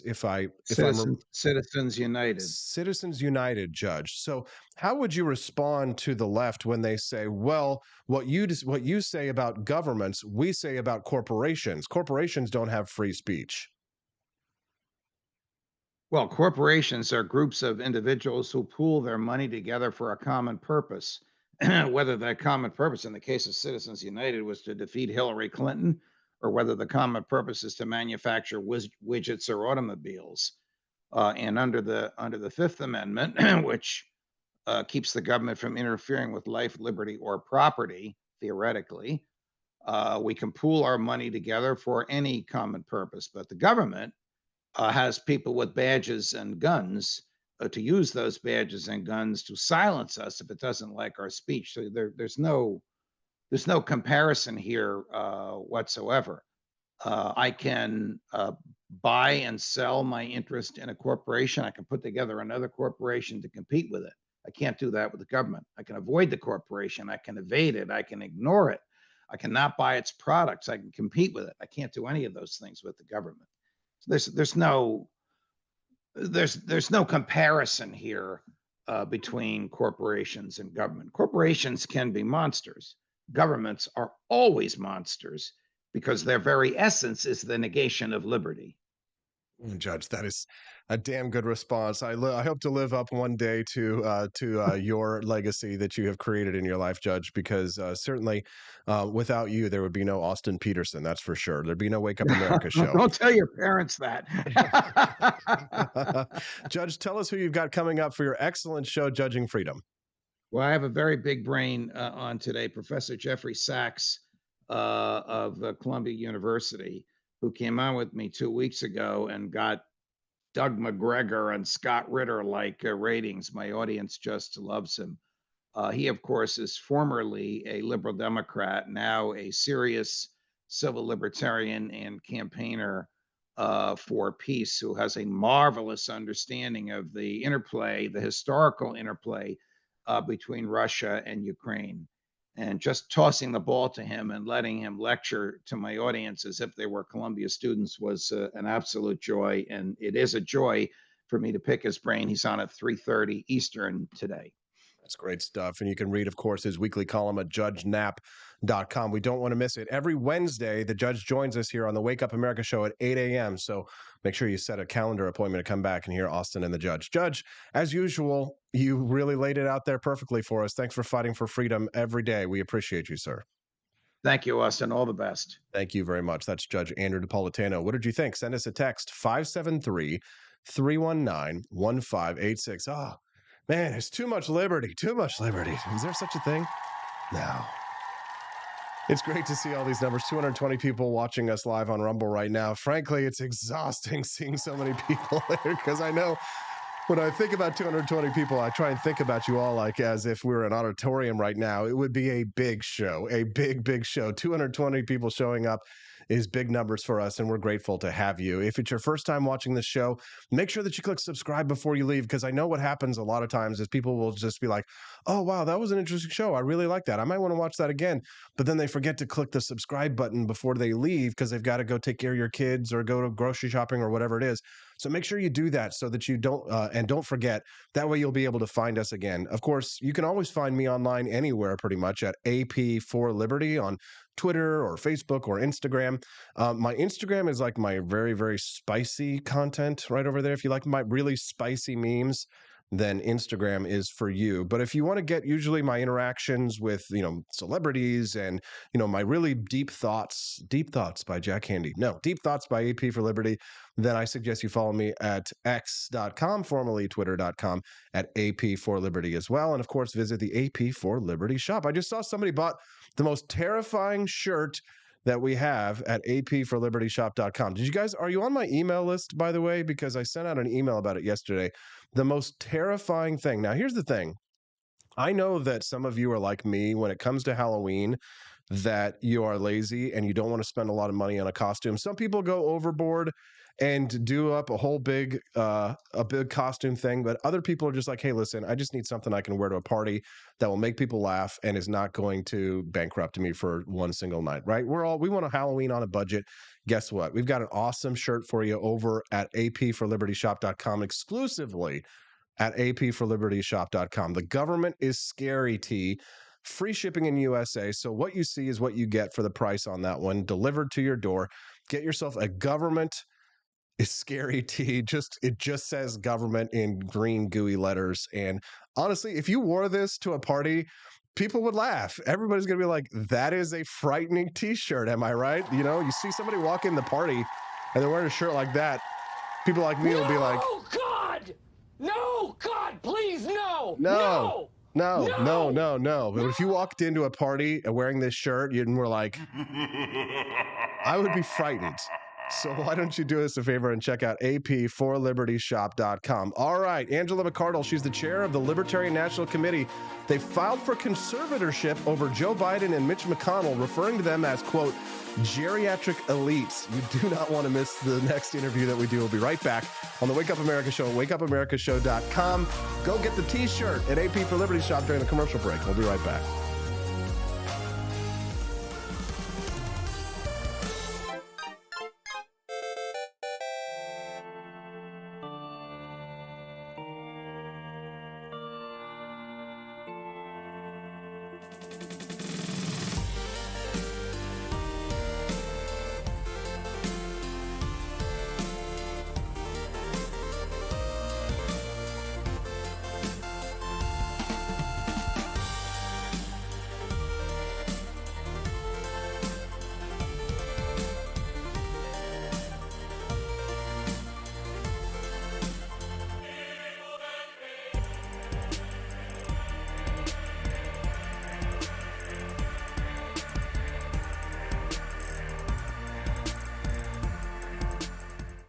It was 1946. A battle was fought, not overseas, but right here on American soil. The Battle of Athens, an intense struggle against election fraud and for the rights promised by our founding fathers. Driven by the Second Amendment, ordinary citizens stood tall and fought back. Help us expose this momentous battle of integrity and bravery. Your support can make a difference. Visit givesendgo.com/bleedamerican and pledge your support, because we believe in the power of truth, the strength of unity, and the spirit of we the people. Let us not forget, we bleed American.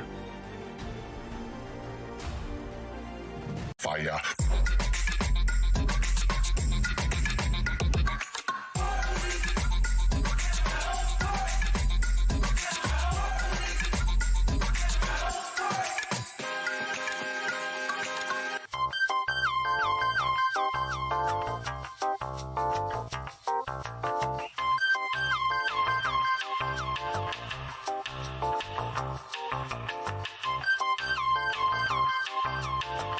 Hello, this is Barack Obama, and let me tell you why Austin Petersen stinks, and you should never pay attention to anything that he has to say. First of all, he's a libertarian, and we all know libertarians are idiots. They don't realize how important government is to everything that we do. I recently became aware that Austin has opened up a libertarian shop at apforlibertyshop.com. Now, I'm asking you as a personal favor to me that you never ever visit apforlibertyshop.com. With all of the great Liberty merchandise there, the last thing that we need to do is to get people spreading this message around the country, because then they might start thinking that they don't need government. And that's the last thing that good Democrats like us want. So if you love democracy, like me, and hate freedom, then don't visit AP for Liberty Shop. Like I said, whatever you do, do not visit apforlibertyshop.com. I'm Barack Obama, and I approve this message.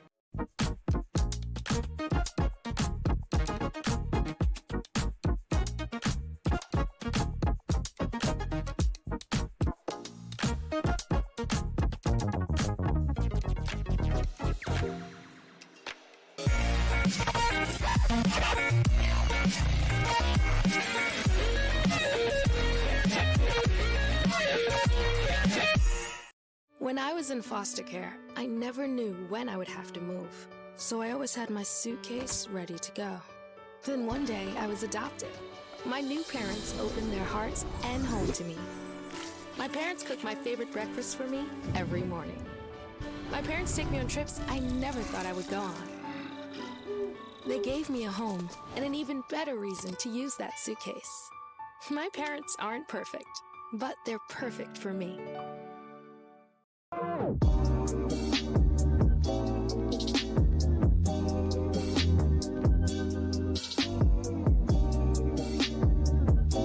would remind you that extremism in the defense of liberty is no vice.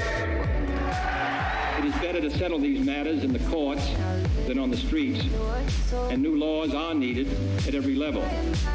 But law alone cannot make men see right.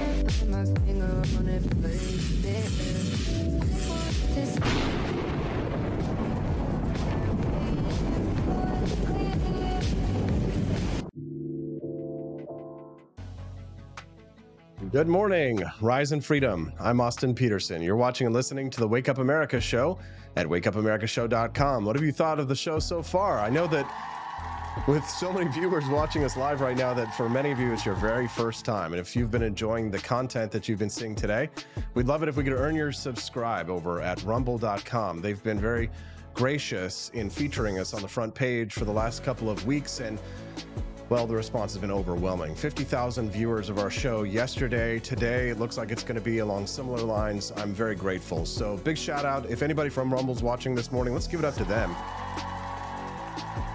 They can make or break you, and they're making you. They're making you. The Wake Up America show comes at you live every Monday through Friday from 7 a.m. to 9 a.m. Central Time.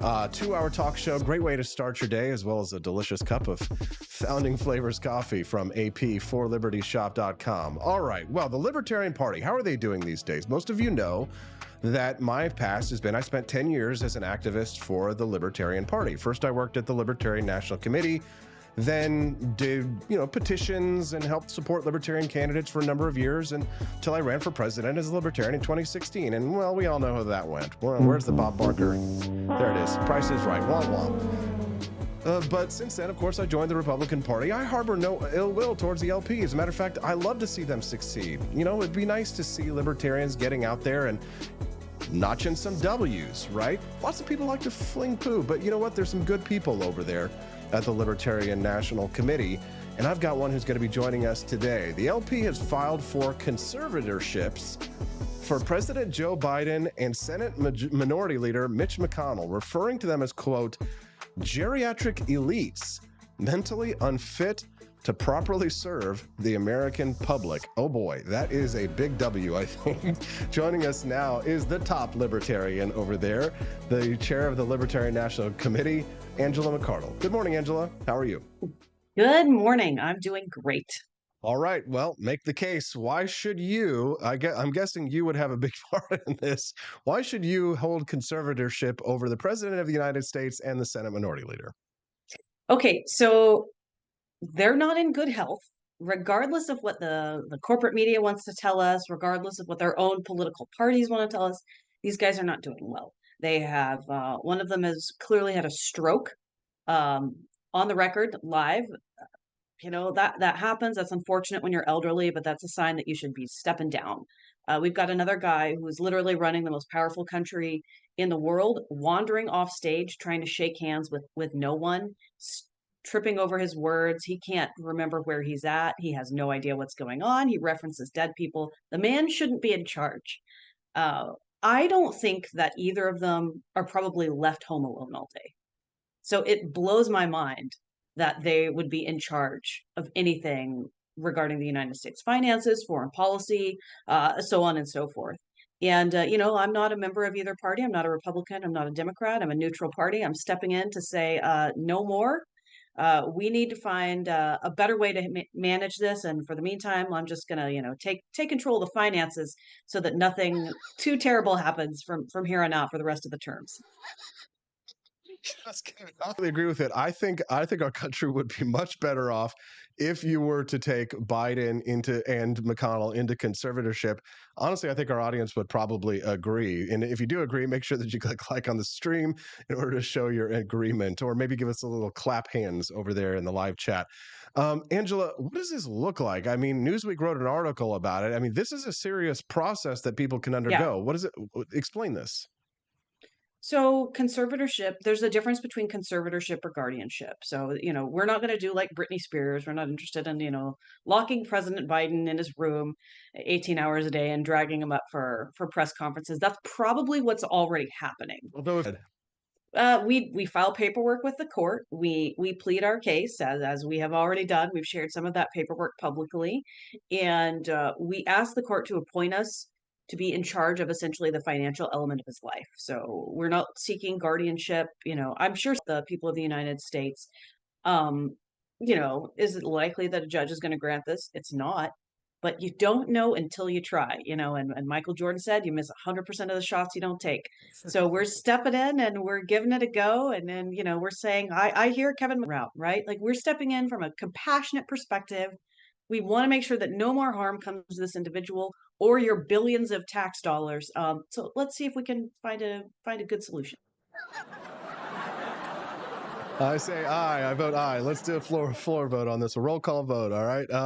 So here's the thing. You actually spoke to attorneys about this who have drafted the paperwork, and it does say legally an organization can have a conservatorship over an individual in DC. Corporations to take conservatorship of elderly people with money, but that's okay. Yeah. We're gonna work with that. We're shopping around for the best attorney right now to actually represent us. So we have a couple of people who are interested, which is great. Obviously, we had some people help us draft all the paperwork, look over the law, make sure that what we were doing was, at least somewhat within bounds. Yeah, that's kind of where we're at. Everything's drafted and ready to go. We're also actively seeking representation in Kentucky in case they try to move Mitch McConnell's case from DC to Kentucky, but he was recently visited by the White House physician, and he's in DC a lot of the time. So I just want to make it clear, it doesn't matter where you reside. If you are in DC a lot, we can do this in DC. We have checked. Love this. If you're just tuning into the Wake Up America show, good morning. I'm your host, Austin Peterson. I'm speaking now to the chair of the Libertarian National Committee, Angela McArdle. That means that she is the head of the Libertarian National Committee. So she sets policy for the Libertarian Party. She's not a dictator, though. She's an elected head. So Angela McArdle here is joining us to talk about the Libertarian Party filing officially for conservatorship over President Joe Biden and Mitch McConnell due to their incapacity. And here's what the petition reads. It says that the subject exhibits obvious signs of mental confusion and cognitive decline in public. He wanders around confused, stumbles over his words, and has incurred over $4.8 trillion winnable war in Ukraine. The petition for McConnell is similar. The subject exhibits obvious signs of mental confusion and cognitive decline in public. He had a stroke during an interview and advocates for sending taxpayer money overseas. The subject has also involved us in an unwinnable in Washington, D.C., who exhibit very similar signs. I'm thinking Feinstein and John Fetterman. What about them? Yep. It made the news that she had power of attorney, so I'm not sure if there's something else going on there. There could be a conservatorship as well, and it could be confidential. But I encourage someone else to reach out and try. Nancy Pelosi is also getting up there in years. She's going to be 83, I believe, and she just announced she's reseeking again. So a lot more American citizens out there and organizations that could reach out, try to reclaim your financial independence from these people. Congratulations to you on it, because I think it definitely is a brilliant PR move for the Libertarian Party, right? And we know likely where this might end, although we do wish you the best of luck. but it does start an important conversation that we need to be having about the fact that, yes, we can call them geriatric elites, but at some point, really, we need to say that to some extent, this is elder abuse, because when you see Dianne Feinstein, 90 years old, she can't even walk. And I see Democrats out there saying, well, oh, we need her because she's the chair of the Judiciary Committee. So when it comes to picking judges, we can't let her step down because it's ridiculous. So, I'm not in favor of hard age limits yet. I think the argument could be made, but I also think about how technology is advancing and the American life expectation could continue to increase. So I don't want to lock us into something like that, but we should be having a serious national conversation about the mental clarity of many of these elderly people and how people should start voluntarily aging out at least 80 years old. I feel like that is very generous. Joe Biden has been in politics for 50 years. At what point do we give it up and let someone else take over? Even if it's someone I don't like just inside their party, they should be having a conversation about this. Who's gonna take over? I'm sure there are plenty of hungry, money grubbing Democrats who would happily take the wheel. Let them have a shot at it, because it's out of control and it's hugely old and unfit for office, don't they? Absolutely, they do. It was 75% of people in their own party thought he was too old. So it's really on them to have some self-control and to not be so controlled by Trump derangement syndrome that they're frozen and immobile in this moment politically. They need to just move on, pick someone else, own it, right? Own that you shouldn't have gotten yourself into is that you're listening to right now. That's Angela McArdle. She is the chair of the Libertarian National Committee. We're talking about a petition that was filed by LP National for conservatorship over Joe Biden and Mitch McConnell for being geriatric elites. Apparently, this is something that why is that even possible? And yet, I think it starts a really important discussion. And if you're new to the Wake Up America show, which it's only been recently that we started exploding in terms of numbers. I know many of you are new. Make sure that you click like and subscribe to the channel that you're watching us on, so you can come back and hear from us every Monday through Friday from 7 a.m. to 9 a.m. Central Time. Because not only do we have terrific guests like Angela McArdle, but we've also got the best content as a great way to start your day. If you're a believer in economic freedom and personal liberty, the Wake Up America show is for you. Angela, let's talk about the presidential election coming up, because I know a lot of people who are in, insider LP politics. Some are a little bit miffed at Dave Smith for declining to run for president. I know you came into the party on the back of the wave of the Mises Caucus takeover of the party. And I think a lot of people thought that Dave Smith, being probably maybe the highest profile libertarian in the country, that he would be a strong presidential candidate pick. But with him declining to run because of health reasons with his child, it sort of does leave a lot of people looking at the LP wondering what's going to happen. Now, I have a lot of experience with the LP, and I'll say what I have seen in the past is that the LP loves to pick, other parties to sort of sweep in and do a takeover. Like RFK Jr., for example, could step in and run as a libertarian for president. He might even win the nomination. Do you see something like that happening? I think it's possible that he'll step in and seek the nomination. It's not 100% confirmed, but there have been talks of it potentially happening. He's also said that he was committed to running as a Democrat, but I think that was before he realized how extremely railroaded he was going to be, regardless of the fact that he's a Kennedy. I believe there's also going to be someone from the Mises Institute who steps in and announces candidacy soon. So there's all kinds of interesting things going on right now behind the scenes. It was definitely a big disappointment to a lot of people that Dave Smith decided not to run. I know a lot of people jumped into the party specifically because they wanted to support him. And to anyone who's in that position, who's listening, I would say, hang in there, because we've got a lot of awesome things coming your way this year. There are going to be some presidential candidates that excite you if you're not excited about one yet. And I am just getting started with this conservatorship. You are going to see a lot of other really intense, crazy political things happen over the next year. What do you think of Vivek Ramaswamy? I think Vivek Ramaswamy is a young, intelligent, charismatic guy. He seems really awesome. I'm a little since they operate business here in the United States, we wouldn't want them beheading people in the streets. That would be really an unfortunate thing for the American people. So So I think he has some really cool policy positions. Little bit nervous about the bio background, but we'll see what happens. He's a promising guy. Hey, well, I'd be curious. We're speaking to Angela McArdle. One of the listeners is texting in right now. If you have this question for Angela, should the LP become more populist? Matt Kibbe and other libertarians seem to be embracing the term. It's a tough question there, Angela, because of course populism isn't really isn't an ideological position, right? It's anti-elitism, and certainly the elites are the cause of a lot of our problems. But I don't want more democracy, right? That would be more populist, right? So I guess I'm an elitist in that sense. So how do you feel about the new wave of populism in our country?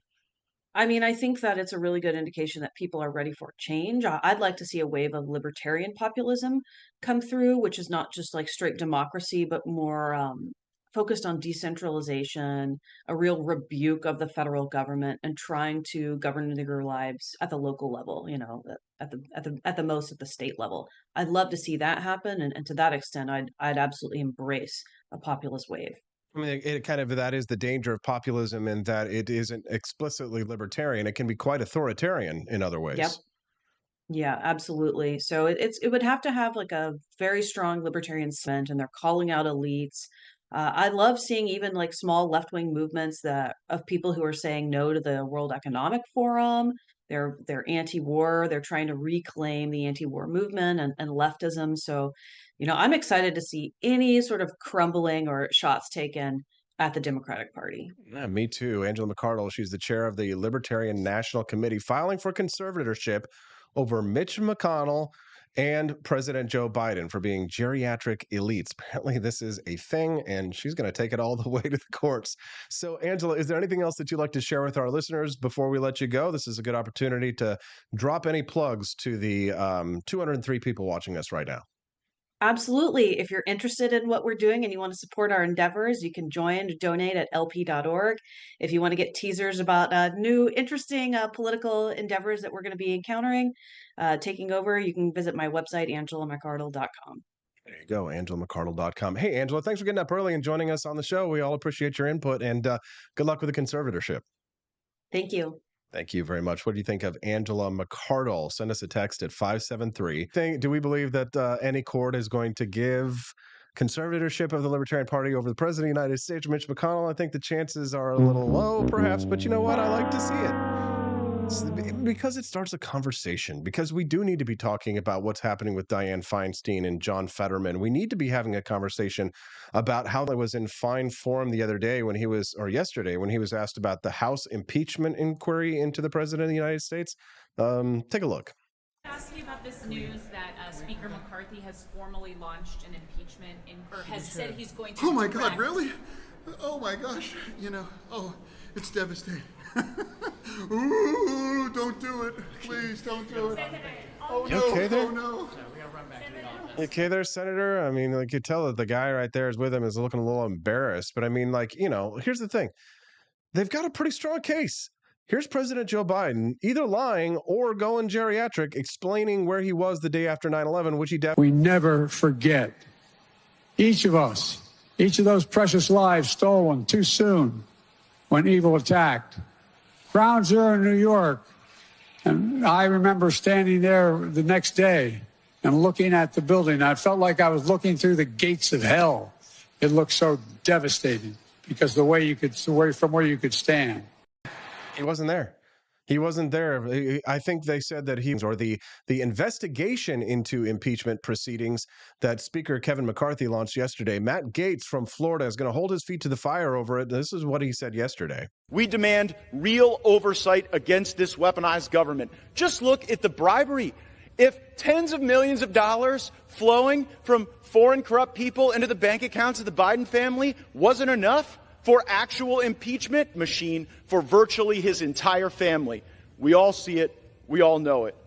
Now, we demand. Well, let's give it up to Matt Gaetz of Florida there. Incredible floor speech, about 5 minutes long, and you can watch it in its entirety online. We appreciate those of you who've tuned into the Wake Up America show over. God, we've had a huge audience today. 200 people, over 200 people averaging this morning. and we're glad to have you. I usually like to leave the Wake Up America show on my final note with usually like a funny story or something kind of silly. And we're going to do that right now. Virginia, okay, it is going to be a little bit PG-13 though, and I don't like to chase people off from my stream. I never want to tell people to leave. I don't want to do that. I don't even like telling you to turn your volume down, but I do like to try and keep the show as PG as possible. And when we start to dwell in PG-13 territory, social media, but I don't think Rumble would do that to us. But I do like to warn our listeners whenever we start to talk about a topic that's a little bit more spicy or explicit. And this next topic is more PG-13 explicit and also kind of hilarious in the vein of Virginia Democratic House candidate performed sex online with her husband for tips. A crucial seat in, House of Delegates. That's Virginia's Congress. They call them delegates. A Democrat running for a viewers to pay them with tips for specific requests, according to online videos viewed by the Washington Post. Oh my, we're listening to this going, oh my God, that's disgusting. Where? Susanna Gibson is a nurse practitioner and mother of 2 young children. She's running in a suburban Richmond district. She streamed sex. It is a word. It's a website that we're going to say a word. Be ready to turn down the volume. If you're listening in the car, I'm giving you 5 seconds to turn down the volume before I say this word. 5, 4, 3, 2, 1. The website Chatterbait. So yes, Susanna Gibson, she calls her relationship with her husband, quote unquote, moral non-monogamy. Okay. Well, listen, I'm a libertarian. Okay. Like consenting adults can do as they please, but I'm also a libertarian Republican that doesn't want the Democrats to take over and to force us all to live in a communistic state. So if I could use something like this against my political enemies, am I above something like that? No, absolutely not. Austin, a lot of handies. Susanna Gibson, a nurse practitioner. Yeah, she's got 2 kids. Moral non-monogamy. Say that 5 times fast. Chatterbait videos are streamed live on the site and are often archived on other publicly available sites. More than a dozen videos of the couple. This wasn't a one-time thing. I was young. I needed the money. Right? Anybody remember what line that movie was from? If you can name what line that movie was from, I will give you 1,000 internet points. I was young. I needed the money. Last time I'll say it. There you go. Chatterbait videos are streamed live and they were archived. So they did it more than once and multiple times. It wasn't just a one-off thing. And they did it actually pretty recently. The most recent videos were archived on September 30th of 2022. The videos were still listed on Recurbate, RECURBATE. You guys are writing this down. I know you will. You won't write down the number for texting the videos of Susanna Gibson and her husband, won't you? I know how you are. How dare you? How dare you? How dare you? How dare you? How dare you? How dare you? This is it's the world we live in. Moral non-monogamy. What would you say, guys? Would or not? And for the ladies who are into ladies, would or not? Susanna Gibson, would or not? I'm not going to answer that question. It's too close to Freedom Family Friday when my lovely wife, Stephanie Peterson, will be joining us the Wake Up America show. It is a family show typically, but I always warn people whenever we talk about things like this. It gets a little hot. I don't know, guys. I'll let you think about it. Don't forget to visit ap4libertyshop.com. Get yourself a delicious cup of Founding Flavors coffee. I'm drinking Thomas's Painkiller today, and it is a painkiller. Well, caffeine actually does help with headaches, so you didn't know. Get yourself a delicious bag of Thomas's Painkiller coffee at ap4libertyshop.com. That's AP, the number 4, ap4libertyshop.com. You know you're going to love it. You can also get some awesome Government is Scary tees over there. There's your Halloween costume. Right over there. That's your Halloween costume. Costs you less than $30. People will laugh tomorrow because, God, we've got a huge audience. I'm sure you guys are all going to come back tomorrow, aren't you? All right, good. Well, we'll see you tomorrow on the Wake Up America show at wakeupAmericaShow.com. Bye, guys. Love you. Thanks very much. Click like and subscribe.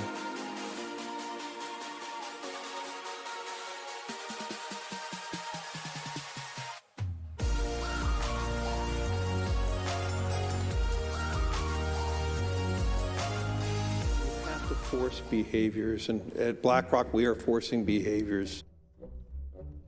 Mao ordered his and old habits. So your whole life went in the garbage overnight, no biggie. And those who resisted were attacked by an army of purifiers called the Red Guard, who went around the country putting dunce caps on people. Yeah, who didn't take to being a new kind of mortal being. If you don't force behaviors, whether it's gender. Well, things haven't been so sweet for Ben & Jerry's after the company posted an anti-American tweet, a few of them, on the 4th of July. Selling swimsuits with tuckums in the women's section of the store. And they even have a line just for kids. Yeah, we're going to reach out to Ben & Jerry's and ask them how they can live with themselves as they operate a multi-billion-dollar company on stolen land while declaring other people give up their so-called stolen land. This is the child section. This is literally the kids section. I'm next to a literal onesie that says whatever the hell that means. We have "Glad you came out" and "I'm so happy that you're queer" in the kids section. Are you kidding me? I'm sorry, but pride and toddler don't belong in the same sentence. Good news! Starbucks will offer its workers reimbursement of travel expenses related to accessing abortion and gender-affirming procedures. Kyle Rittenhouse was seen wearing a Black Rifle Coffee Company shirt, and they wanted to distance themselves from that individual.